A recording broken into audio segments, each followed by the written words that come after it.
Hello everyone, कैसे हैं आप सब लोग। आज है डे 3। हम लोगों ने जो 30 डेज प्लान स्टार्ट किया है, हम लोगों ने वर्ड स्वैप सीखा था किस तरीके से करते हैं।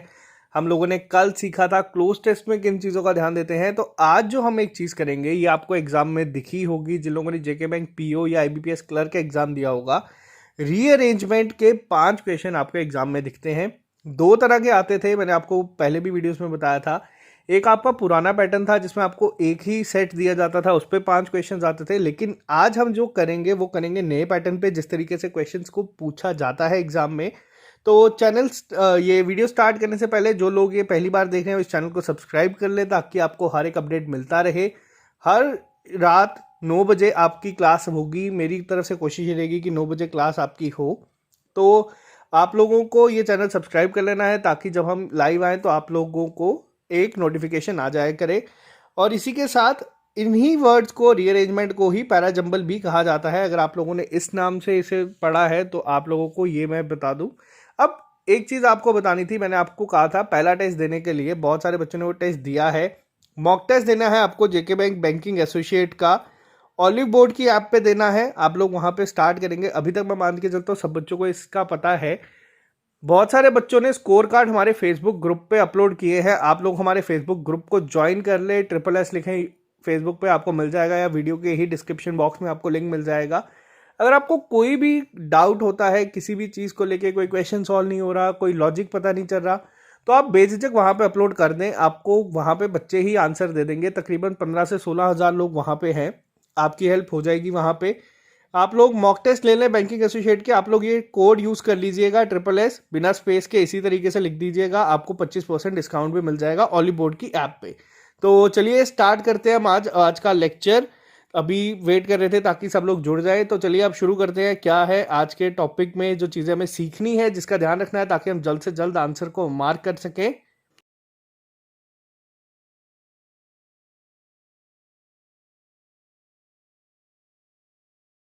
पहले कई बार इस तरीके से दिखते थे, आपको 5 दिए जाते थे अलग अलग सेंटेंसेस, और आपको इसको एक सीक्वेंस में अरेंज करना पड़ता था जिसमें एक प्रॉपर सेंस बने। और उसके बाद आपको एग्जाम में 5 क्वेश्चन दिखते थे, क्वेश्चन 1, क्वेश्चन 2, क्वेश्चन 3। अब यहाँ पे क्या होता था एग्जाम में, अगर आपने बाय चांस इसको गलत बना दिया तो आपके एक साथ 5 क्वेश्चन गलत हो जाते थे, जो एग्जाम में आपको बहुत ही ज़्यादा भारी पड़ते थे कई बार। और पैरा जंबल, आप लोग इसको भी वर्ड से ही समझ सकते हैं क्या चीज़ें थी। ये आपको भी बहुत कंफ्यूज करता था कई बार एग्जाम में। अगर ये अच्छे लेवल का आ जाता था तो मान के चले 7 से 8 मिनट तक बच्चे वेस्ट कर देते हैं इस टॉपिक पे। तो ये था आप लोगों का ओल्ड पैटर्न। लेकिन आजकल क्या हुआ है, आजकल एग्जाम में ये चीज़ चेंज होके आना शुरू हुई है।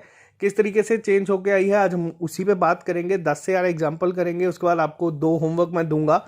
तो पहली चीज़ जो हमें ध्यान रखना है, इंपॉर्टेंट पॉइंट्स मैं आपको यहाँ पे डिस्कस करता हूँ, क्या चीज़ों को ध्यान में रखना है इसे अटेम्प्ट करने के लिए, ताकि जो आपकी एक्यूरेसी है इंग्लिश में वो 100% बनी रहे। सबसे पहली चीज़ आपको जो कोशिश करनी है वो ये ध्यान रखना है कि आप इसका ओपनिंग सेंटेंस, यानी कि जो आपका स्टार्टिंग में स्टार्ट होती है चीज़ को, उसको आप लोग पहले ढूंढ लें। बहुत हेल्प होगी आजकल आपको इसमें। अगर आप पहला सेंटेंस ढूंढ सकते हैं, आप लोग ऑप्शन एलिमिनेशन से बहुत सारे इसमें एलिमिनेट कर सकते हैं। उसके बाद उन्हीं को सीक्वेंस में बना सकते हैं। जैसे मान लीजिए आप लोगों को इस तरीके से दिया हुआ है आपको कोई, और आपको बोला इसे सेंटेंस को अरेंज कीजिए। अगर आपने ये फिक्स कर लिया कि आपका ऑप्शन जो सी है वो स्टार्टिंग में आएगा, तो आप इससे कम से कम 3 से 4 ऑप्शंस एलिमिनेट कर सकते हैं। और बहुत जल्द, अगर उसके बाद आपको कन्फ्यूजन होती है तो आप क्या करें, जो 2 ऑप्शन आपके बचते हैं उन्हीं को रख के सीधा आंसर निकाल दें।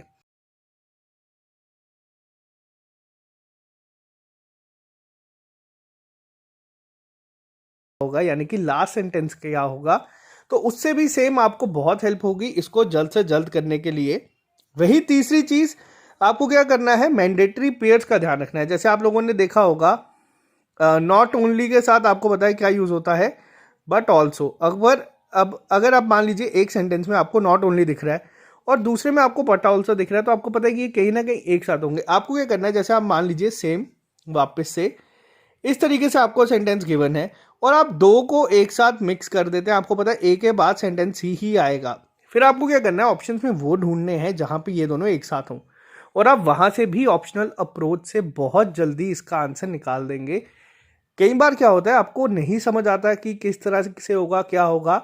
अगर आप लोग ये क्वेश्चन को 10 से 15 सेकंड के अंदर अंदर सॉल्व कर सकते हैं या आंसर आप मार्क कर सकते हैं तो करें। अगर आपको 2 से 3 बार इसको बार बार पढ़ने की कोशिश पड़ रही है तो आप क्या यूज़ करेंगे, मार्क फॉर रिव्यू, और आप आगे चले जाएंगे और बाद में जब पूरा पेपर हो जाएगा तब इस पे आए और तब इसको मार्क करें। बात करते हैं नेक्स्ट, आपको प्रोनाउन को देखना है यहाँ पे। अब एक चीज़, अब यहाँ पे क्या है, अब जैसे मान लीजिए आपको कोई सेंटेंस में पहले चीज़ दी है राम और उसके बाद यूज़ किया गया है ही। अब आपको इतना पता है कि ये जो वर्ड है ये आपका पहले यूज़ होगा, उसके बाद ही आपका ये आएगा। तो ये छोटी छोटी चीज़ों को आपको ध्यान रखना है।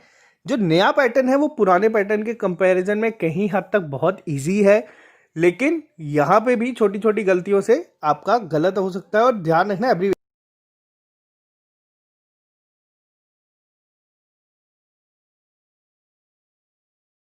भी आपको पता है कि ये चीज़ पहले आएगी तभी आप लोग ये लिख सकते हैं। तो ये छोटी छोटी चीज़ों का ध्यान रखना है। अब हम एग्जाम्पल्स पे जब काम करेंगे तो आपको ज़्यादा अच्छे से चीज़ें समझ आएंगी।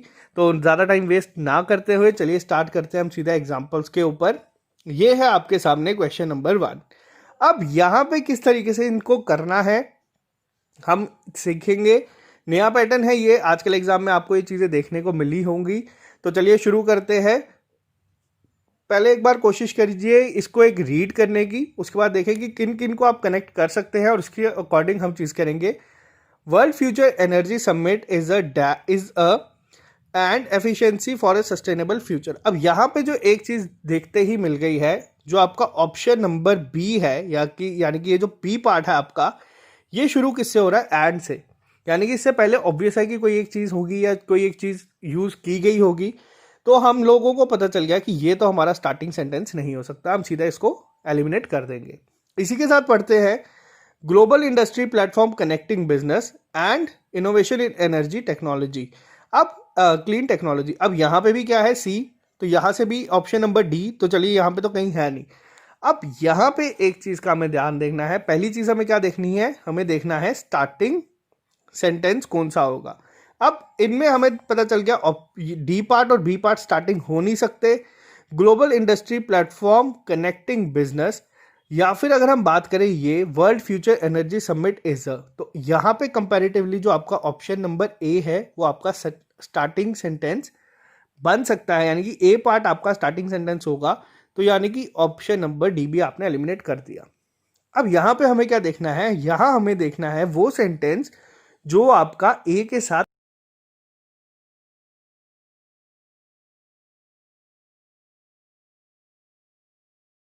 हमें इतना पता है कि ये दो चीज़ें यहाँ पे नहीं आ सकती क्योंकि बात किसी और चीज़ की हो रही है। ये किसी को कनेक्ट करेंगे तो ऑब्वियस है यहाँ पे कि क्या होगा आपका पार्ट, वो होगा आपका ऑप्शन नंबर, यानी कि पार्ट नंबर सी। तो अब यहाँ पे हमें क्या करना है, अब यहाँ पे कंफ्यूजन क्या होगी बच्चों को इन दो को लेके। जब हमने पहले दो को फिक्स कर दिया और हमने देख लिया कि यहाँ पे कोई ऑप्शन इस तरीके का है ही नहीं, तो हम इसे डायरेक्ट आंसर मार्क कर सकते हैं बिना पूरे को पढ़े हुए भी। तो अपने लिए आप लोग अगर चाहते हैं तो एक बार इसे इस सीक्वेंस पे रीड करके देख लीजिए। मैं आपको शॉर्टकट बता रहा हूँ, 10 से 15 सेकंड में आप इसका आंसर मार्क कर देंगे। अब क्या है line, world future energy summit is a global industry platform connecting business, option number D, and innovation in energy, clean technology and efficiency for a sustainable future. तो आपका ऑप्शन नंबर ए सही हो गया। आई होप आपको clear हुआ होगा। अब question number second पे जाएंगे। पहले आप लोग इसको एक बार रीड करें, कोशिश करें इसको मार्क करने के लिए पेन पेंसिल ले आए साथ में, उसके बाद मैं आपको बताऊंगा क्या होगा। तो चलिए बात करते हैं यहाँ पे क्वेश्चन नंबर सेकंड की। तो एक बार इसको रीड करिए आप और फिर बताइए कि क्या होगा। मैं रीड कर देता हूँ आप यहाँ पे आप लोगों को। Employers across the globe are facing the most acute talent shortage since the recession, according to the survey titled Talent Shortage Survey। अब यहाँ पे क्या है, अब आपको रीड करना है और अब आपको यहाँ पे बताता हूँ सिंपल सी अप्रोच क्या होगी। अब यहाँ पे आप देखिए, since the recession according to the, अब किसी चीज़ के बारे में बात की गई है अकॉर्डिंग टू द, यानी कि किसी के बारे में बात की गई है, कोई एक स्पेसिफिकली रिपोर्ट होगी या कोई सर्वे होगा। तो ये आपको देखने को मिल रहा है। अब यहाँ पे हमने क्या चीज़ देखी, जो आप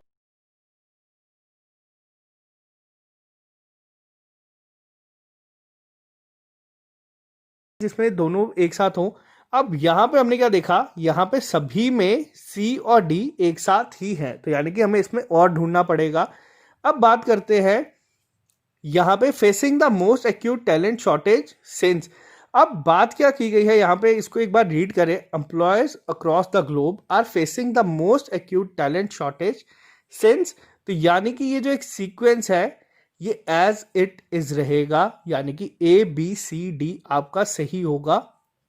ज़्यादा टाइम वेस्ट नहीं करना है, आपको बस देखना है, ढूंढना है और इसको आंसर मार्क कर देना है। इस तरीके से यहाँ पे आप अगर अप्रोच करेंगे तो आपको बहुत हेल्प होगी। बात करते हैं क्वेश्चन नंबर 3 पे। अब ये क्वेश्चन आप लोग एक बार रीड करें और अटेम्प्ट करें, फिर हम इस पर बात करेंगे। Since that is a measure of how much. अब यहाँ पे जो चीज़ हमें देखने को मिल रही है कि यहाँ पे ये लाइन किसी भी तरीके से आपका स्टार्टिंग सेंटेंस नहीं हो सकता, तो यानी कि ऑप्शन नंबर जो आपका ए और बी है ये आपके एलिमिनेट हो गए। अब बचे आपके ये दो। अब क्या होगा एग्जाम में, कई बार अगर आपके पास सपोज टाइम बचा हुआ है, आप क्या करें, आप एक बार अगर आप दो ऑप्शन एलिमिनेट करें, आप इसी सीक्वेंस में रख के देख लीजिए, यानी कि सी डी ए बी और बी सी डी ए, एक बार इनको करके देख ले। अब बात करके देख लेते हैं, इस बार ऑप्शनल अप्रोच से करने की कोशिश करते हैं। पहले लास्ट ऑप्शन देखते हैं, it is the real GDP per capita. अब यहाँ पे क्या है, इट की बात की गई है। ये मैंने आपको स्टार्टिंग में बताया गया था कि अगर यहाँ पे ये प्रोनाउन वगैरह यूज हो रहे हैं तो आपको ध्यान में रखनी है चीज़ों को कि ये स्टार्टिंग में नहीं आ सकते, तो यानी कि कोई और चीज़ होगी। अब बात करते हैं यहाँ पे इस ऑप्शन पे, आउटपुट इज अवेलेबल पर person in an economy, it is the real GDP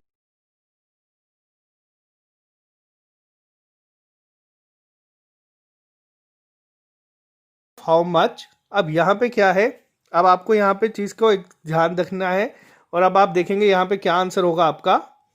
यहाँ पे आपको एक चीज़ का ध्यान रखना है जो मैंने आपको भी बताया। अब यहाँ पे बात जो मैंने आपको कही थी इट की अगर हुई है तो क्या इसमें कोई चीज़ ऐसी है जो इसमें होगी। मैंने आपको बताया ऑप्शन ए और बी इसमें एलिमिनेट हो जाएंगे, लेकिन अब ऑप्शन सी और डी में हमें क्या देखना है। पहले हम एक बार ऑप्शन डी को पूरा पढ़ेंगे और देखेंगे कि क्या कोई एक प्रॉपर सेंस बन रही है, उसके बाद हम ऑप्शन सी पे जाएंगे।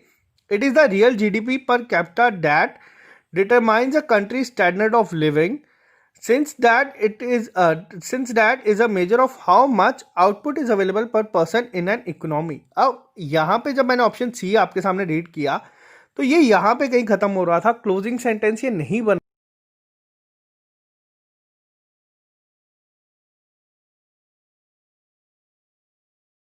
होगा ऑप्शन नंबर डी।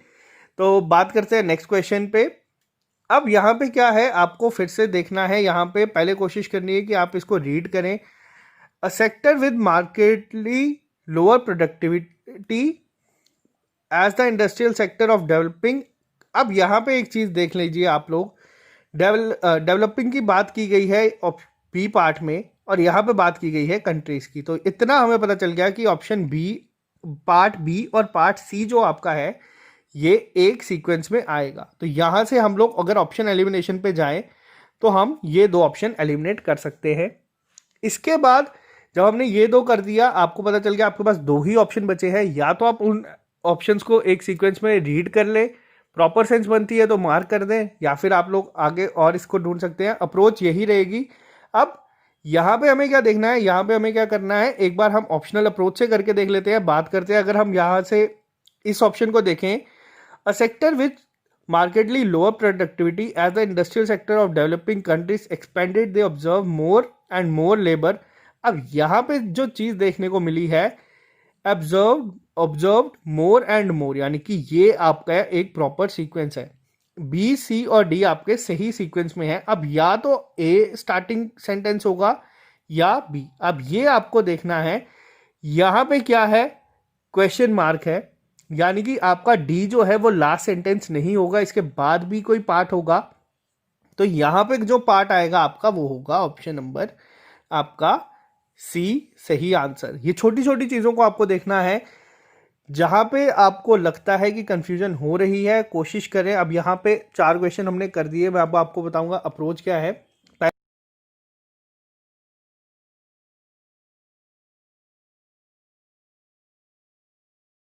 हैं ऑप्शन एलिमिनेट कर दीजिए, सीधा रफ शीट पे आप लिख सकते हैं अपनी जो आप एलिमिनेट कर देंगे, या फिर आप लोग लिख सकते हैं कि स्टार्टिंग सेंटेंस ये है, इसके बाद ये आएगा, या फिर जिस तरीके से मैंने आपको ये बताया कि एक सीक्वेंस पता चल गया, उसके बाद भी आप एलिमिनेट कर सकते हो और एक बार आपको रीड करना है उसी फॉर्म में, तो आपको बहुत हेल्प हो जाएगी एग्जाम में। बात करते हैं क्वेश्चन नंबर 5 की। More than 6 months unless that have been inactive for Twitter will begin deleting accounts they log in before an 11 December deadline। अब यहाँ पे आपको देखने को मिल रहा है चीज़ें, किसकी बात की गई है, यहाँ पे क्या बात की गई है। अब ये आपको रीड करना है और आप लोगों को पहले लिख के बताना है इसमें एक सीक्वेंस क्या होगा, उसके बाद हम आएंगे इस पे। तो चलिए बात करते हैं यहाँ पे क्या हो सकता है इसका स्टार्टिंग सेंटेंस। देखिए, मोर देन 6 months अनलेस, अब यहाँ पे अगर हम इन्हें लिंक करने में जाए तो किन किन को हम लिंक कर सकते हैं। अब यहाँ पे एक चीज़ देखिए, मोर देन 6 months किसी की बात की गई है, हमें नहीं पता किस चीज़ की गई है।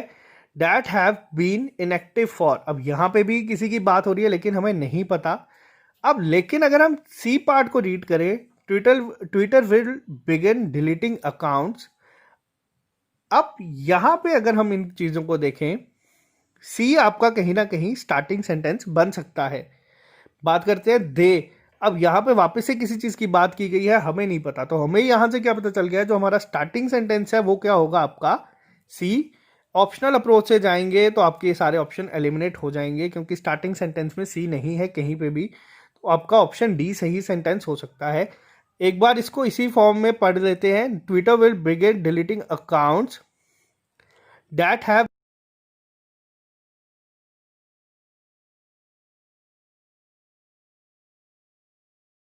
को पूरा रीड करने की भी ज़रूरत नहीं है एग्जाम में, आप डायरेक्ट इसको आंसर मार्क कर सकते हैं और अपने टाइम को बचा सकते हैं एग्जाम में। बात करते हैं क्वेश्चन नंबर 6 पे, donations from around the world to. अब ये इतना हमें पता है कि ये हमारा लास्ट सेंटेंस तो नहीं हो सकता, क्योंकि इसके बाद भी कुछ आएगा, तो यानी कि ऑप्शन इस तरीके में है भी नहीं। तो चलिए नेक्स्ट पे, prompted and international outpouring and, अब यहाँ पे भी किसी की बात हुई है, यानी कि ऑप्शन नंबर बी भी आपका नहीं हो सकता और यहाँ पे भी नहीं है कुछ भी।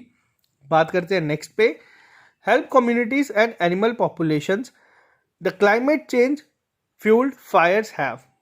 अब यहाँ पे हमने जो चीज़ देखी है, क्या होगा स्टार्टिंग सेंटेंस, अभी तक आप लोगों को पता चल चुका होगा। आपका स्टार्टिंग सेंटेंस इन तीन में से तो नहीं था, यानी कि ऑप्शन नंबर डी ही आपका कहीं ना कहीं स्टार्ट करेगा, the climate change fuelled fires have.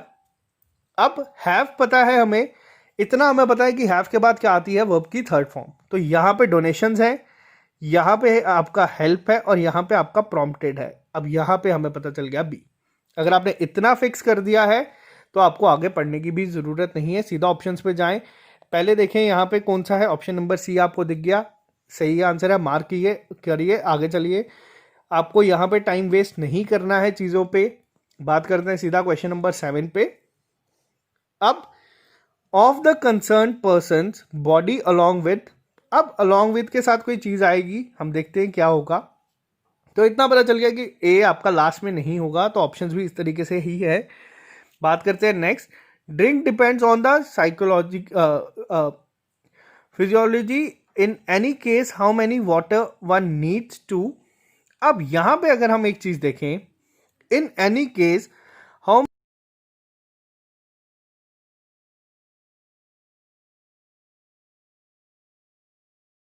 पता चल जाएगा सी और बी कहीं ना कहीं लिंक्ड है, यानी कि बी जो है वन नीड्स टू ड्रिंक, ये आपस में ही आएंगे। तो यानी कि अब अगर हम ऑप्शनल अप्रोच पे जाए, सी के बाद बी जहां पे भी दिखता है आपको वो रखेंगे, बाकी हम एलिमिनेट कर सकते हैं।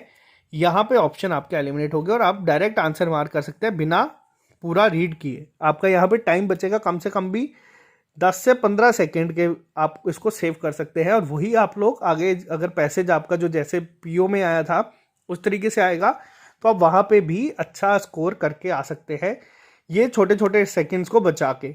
बात करते हैं नेक्स्ट पे, जो बच्चे पूछ रहे थे कि अटेम्प्ट इतना ज़्यादा किस तरीके से होता है, तो इसी वजह से अटेम्प्ट इतना ज़्यादा होता है। बात करते हैं क्वेश्चन नंबर 8 पे, positions are underpaid and frustrated by their young people who are over skilled, और यानी कि कोई एक चीज़ आएगी इसके बाद भी, limited career opportunities and wasted talents over educated for their current. अब यहाँ पे क्या है, आप अगर इसको देखें over educated for the current के बाद कहीं ना कहीं आपका ये पॉइंट आ रहा है। डी के बाद आपका ए जो है वो आएगा। इतना आपको इसको रीड करके आ गया। मैंने ये नहीं कहा कि स्टार्टिंग पॉइंट आपका डी है, लेकिन इतना पता है कि डी के बाद ए आएगा। तो यहाँ पे जो भी ऑप्शन आपको दिखता है जिसमें अलग अलग हैं तो आप उसको एलिमिनेट कर दें, सीधा आंसर मार्क, बिना पूरा रीड किए। अगर आपको कंफर्मेशन चाहिए फिर आप इसको एक बार रीड कर सकते हैं। Young people who are over skilled और over educated for their current positions are underpaid and frustrated by their limited career opportunities and wasted talents. पूरे एक सीक्वेंस बन जाएगा, इतना टाइम वेस्ट नहीं करना है, छोटा छोटा टाइम आपको बचाना है पूरे पेपर।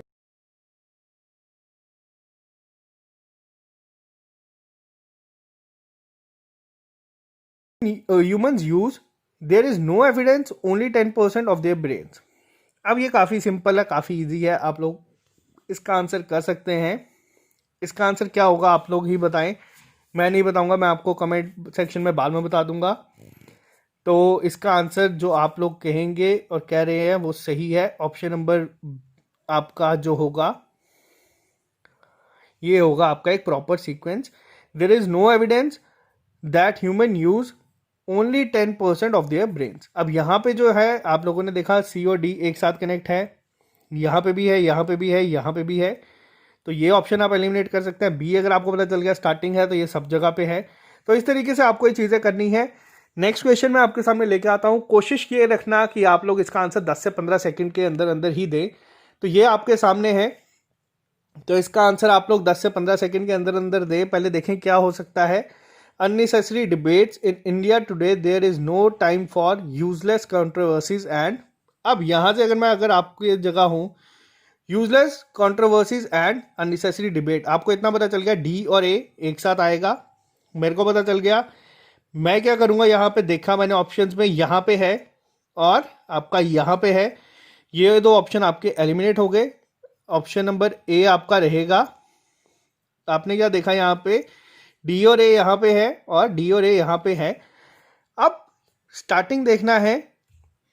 इन इंडिया आपको इतना पता है बी स्टार्टिंग है। In India today there is no time for useless controversies and unnecessary debate. Simple सा सीक्वेंस, आप लोगों को हार्डली कितना टाइम लगेगा इसको करने के लिए। तो ये आपका आ गया answer B C D A. अब ये आपका होमवर्क है, कमेंट बॉक्स में लिख के बताएं।